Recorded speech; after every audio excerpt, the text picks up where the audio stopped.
Hi everyone, my name is Mohammed Fauziat. I'm the group leader for Group 11, and we're going to talk about topics under Foundation of Business Communication.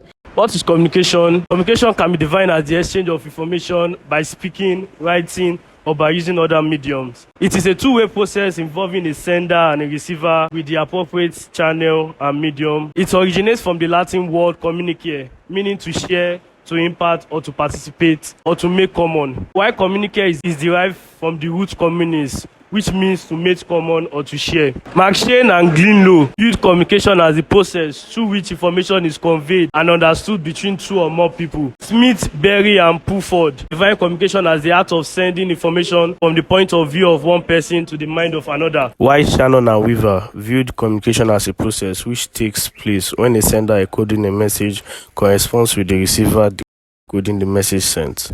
A brief review of communication today in the traditional age, smoke signals and drug communication were among the earliest forms of communication used. While communication in writing goes back to language, nearly when written language itself was invented, but the disadvantage of this process was that there was a delay between the receipt of the message and the response.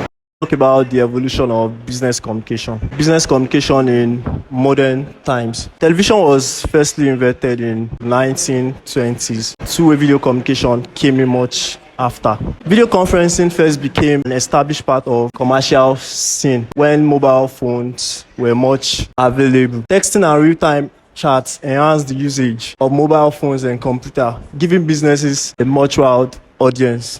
Today, affordable and convenient measures are now available, has brought about the enhancement of business communication, whereby the sender and the receiver do not have to see face to face what they can actually communicate. Now, we make use of web-based video conferencing platform that also supports live chats, documents. Now, you don't have to see face to face before we can actually communicate with each other. General models of communication, which are transactional model and contractivics model. Transactional model views communication with actions occurring at the same time. Contractivics model is the focus on the negotiated meaning when trying to label communication. Pierce Cronell and Linda, 1980. Levels of communication, intrapersonal level. It's the information or message one sent to oneself. We also have interpersonal level. What is interpersonal level? It takes place between two people, either in face-to-face encounter. And we also have group level. It is when three or more people meet either through face-to-face or through other medium of communication, such as wine bar or conference call.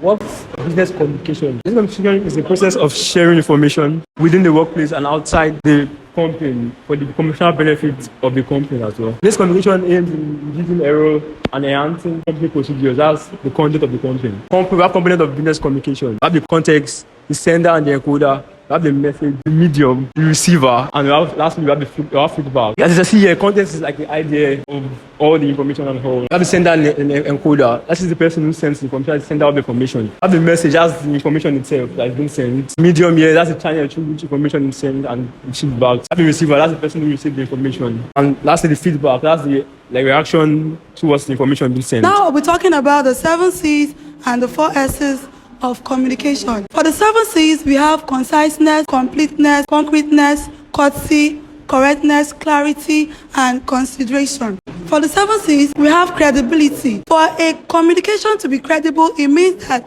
the receiver has to understand, he has to trust who is giving him that information for communication to be effective. Then for courtesy, before a message or before the sender can send any information, he must make sure that he takes into consideration the feelings of the person he wants to send the information to. We have completeness. Communication has to be complete so that the person who is listening to it can get or comprehend what the message is all about.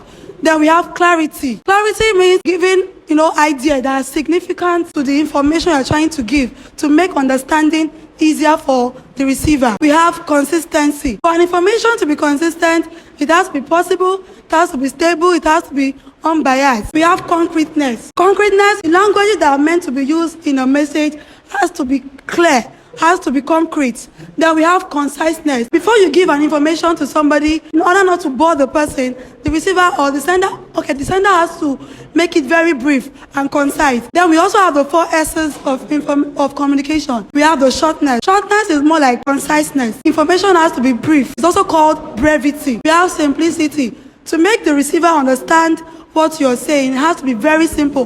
The simplest language that you can use to make communication effective. Then we have the strength. For a message to be credible, the strength that's added to the message has to be transmitted in a very, understandable manner. Then we have sincerity. A sincere method to give information helps the receiver not to feel, there's anything wrong with the information. He has to show that when the message comes to him, he will have no doubts about the message. And that's all about the 7 C's and the 4 S's of an effective communication. Good afternoon. We have types of communication. Firstly, we have verbal communication. It occurs when you engage in speaking with 2 or more people, e.g. face-to-face communication, Skype or Zoom. Secondly, we have non-verbal communication. It's a communication that involves not talking to each other. Example of is movement, posture, eye contact. Thirdly, we have written communication. It's a form of communication that involves documentation. Example is reports, emails, book. Fourthly, we have visual communication. It involves transfer information through diagram, display board. Fifth, we have mass communication. Before sending message to a group of people, we have group communication, which involves a message in groups. Lastly, we have internal communication. It's the communication that takes place in an organization. What makes business communication different from communication in Nigeria is that you have to communicate one very specific purpose to add value to your business. And business communication within every organization reflects the corporate culture. And in communication, your personality determines your natural communication. And general communication performs numerous roles explicitly concerned with your business activities. So without these communication skills, no personnel will be able to meet the expectations of managers. And those are promoting your ideas, sharing of your knowledge, building collaborative relationships, and giving and receiving of feedbacks. The main features that lend business communication a distinct identity are as follows. 1. It deals with numerous commercial and industrial issues. 2.